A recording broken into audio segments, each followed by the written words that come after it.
사토시 얘기부터 네네. 해보겠습니다. 어제 이야기하기로 했는데 사토시는 누구인가? 지금 자료 같이 피디님 띄워주시면 감사하겠습니다.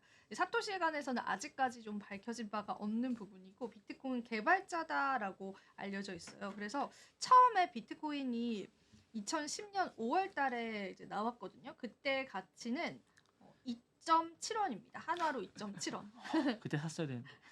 근데 이때는 아마 아무도 못 샀을 거예요. 그래서 사토시가 이제 비트코인 백서를 통해서 이제 몇십 장이 되는 이제 논문 기재라고 하죠. 거기에서 이제 우리가 통화, 중앙 정부에서 관리하는 통화에 관한 비판들을 내놓으면서 비트코인에 관해서 계속되는 이야기를 했습니다. 여기서 되게 웃겼던 게 지금 이게 스위스라고 해요. 스위스에서 비트코인 동상이, 사토시 동상이 생겼다고 합니다. 그래서 이것도 여러분들이 같이 보면 좋을 것 같고, 그리고 사실 이제 비트코인의 사토시에 관해서는 추정되는 인물이 이제 여러 가지가, 세 가지가 있는데, 그게 첫 번째는 미국 정부, CIA로 보고 있는 시선이 있고, 그리고 두 번째는 일론 머스크로 보는 시선이 있습니다. 그리고 마지막 세 번째 같은 경우에는 그냥 어떤 집단, 그러니까 탈정부, 탈중앙화를 외치는 집단이다라고 그렇게 보는 그런 시선이 있고요. 그리고 이제 사토시라고 가장 많이 주목을 받았던 분이 필 하리라고 하는 분이신데요. 이분께서는 계속 이제 사토시로 거론이 됐었어요. 근데 계속 이제 그 할피니입니다. 정정할게요. 할피니라고 하는 분인데 이분은 이제 사토시로 계속 거론이 됐었는데 그래서 이제 실제로 여러 이제 매체에서 인터뷰를 가기도 했었고 이 이제 비트코인 창시자 이름이 사토시 나카모토잖아요. 그러면서 본인이 일본인이다라고 밝혔거든요. 근데 사실 일본에서는 나카모토 사토시라고 쓴다고 합니다. 이름을. 그래서 완전히 성과 이름이 바뀐 채로 딱 썼기 때문에 일본인은 아니다라고 이제 그런 투자자들이 생각을 했었고 그래서 이제 할피니를 조사를 해보니까 이분이 개발자이신데 일본에 있는 지역에서 10년 정도 거주를 했었던 그런 경험이 있으셨던 거예요. 그래서 아마 이제 일본인이 아닌데 일본에 있는 그런 이웃집에 그 성함을 따서 만들지 않았을까. 근데 실제로 그 이웃집 사람 이름이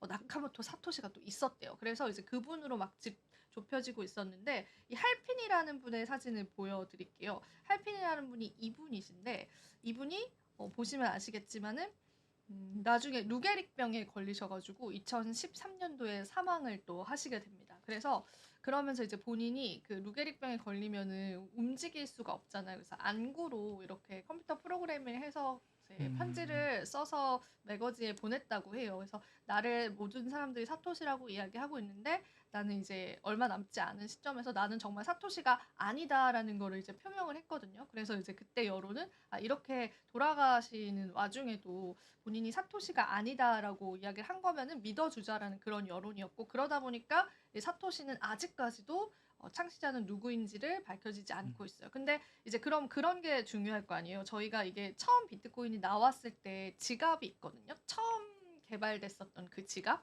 그 지갑이 아직까지 아무 움직임이 없습니다. 그런데 사람들이 사토시의 지갑이다라고 일컫는 지갑들이 있어요. 그게 그 해라든지 비트코인이 막 처음에 나왔을 때 생성됐었던 그 지갑들이에요. 그런 것들이 최근에 움직였던 동향들이 또 있어요. 온체인 데이터 지갑 분석을 하시는 전문가분들 따로 계시거든요. 그분께서 13년 전에 만들어졌던 지갑이 이동이 됐다. 64 비트코인을 거래소로 보냈다라고 하면서 사토시 지갑이 움직였기 때문에 뭐 가격에 지금이 고점이다라고 보는 시선도 당연히 있겠죠. 그래서 이 사토시의 지갑을 계속 추적하는 그러한 전문가들도 있지만 진짜 제네시스 지갑, 맨 처음에 생겼던 사토시 지갑은 지금도 움직이지 않고 있다고 하고요. 사토시가 그 지갑을 움직이지 않아도 우리는 코인을 보낼 수는 있잖아요. 그래서 사토시를 추종하는 자들은 사토시 지갑에 계속 일부의 코인들을 보내면서 사토시 지갑을 깨우기 위해서 시그널을 계속 보낸다라고 합니다. 그래서 아직까지는 움직이지 않았다라고 보면 되고요. 그럼 자연스럽게 이제 미 대선 이야기를 해보자면 지금 이게 폴리마켓에서 제가 방금 전까지 확인해본 지지율이에요. 근데 폴리마켓에서는 트럼프 우세가 58%고 그다음에 해리스가 41.8%입니다. 지고 있는 거예요? 최근까지는 그랬어요. 지금 오후 4시 기점입니다. 11월 5일 한국 시간으로. 근데 이게 뒤집힐 수는 있고 그리고 이 여론조사가 우리가 신뢰할 수 없는 게 폴리마켓 같은 경우에는 워낙 이제 시장 투자 참여자들의 그 여론조사거든요. 그럼 시장 자체가 트럼프 트레이드에 너무 집중을 했었기 때문에 사실은 트럼프에 관해서 원하는 그런 여론도 있을 수 있고 해서 맞아요. 우리가 이거 100% 신뢰할 수는 없고 그리고 이제 다른 여론조사 기관들이 있어요. 거기에선 또 해리스가 우세하기도 하는데 각각 이제 다르긴 해요. 근데 그 오차 범위 내에 다 있는 거죠. 그래서 이번 대선은 정말 박빙일 것이다라고 예상을 하고 있고 실제로 이제 공화당 측에 있는 굉장히 그 미 대선을 오랫동안 지켜봐 왔던 그런 관련자들 같은 경우에도 이번 대선만큼은 내가 예측을 할 수가 없다라고 할 정도로 이게 득표를 받고도 그게 득표 특히나 우편 투표는 그거를 다 뜯어서 확인을 하는데 일주일 이상 시간이 걸린대요. 그래서 선거가 끝나도 아마 이제 이 초박빙이 계속 이어질 것 같아서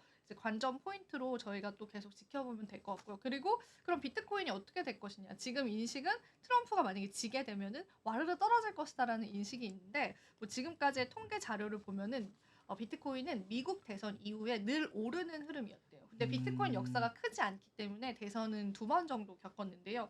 2016년 8월 달에는 미국 대선 이후에 비트코인이 오른 수치였고 2020년도에도 이제 비트코인이 상승을 요만큼씩 했습니다. 그러면 이제 요번에는 어느 정도의 상승률을 나타낼 것인지 11월입니다. 2016년 11월 8일에 대선 이후의 비트코인의 상승률이고 2020년 11월 3일에 대선 이후의 상승률 그리고 이번이죠. 11월 5일 이후의 상승률은 어느 정도일 것인가라고 보고 있는데 여기 퍼센테이지도 나타나 있어요. 그래서 대선 이후의 암호화폐는 흐름이 좋았다라는 게 지금까지의 통계는 계속 반영이 되고 있습니다. 근데 사실은 어떻게 될지는 같이 지켜보면서 관전 포인트로 보시면 될 것 같아요.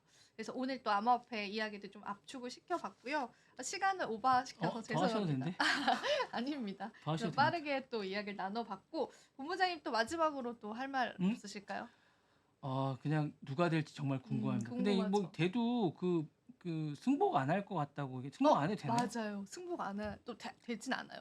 지난번에도 트럼프가 지고 나서 이제 불복을 했어요. 불복을 해가지고 트럼프 지지자들이 국회의사당에 쳐들어가서 막 폭동 일어나고 막 그랬었거든요. 그래서 이번에도 그럴 것 같다고 막 그래도 하더라고요. 승복 안 했지만 결국 넘어갔죠. 됐죠. 네, 넘어갔죠. 아, 그래서 우리는 이제 잘 지켜보면은 좋지 않을까 싶습니다. 지금 바로 구독을 눌러보세요.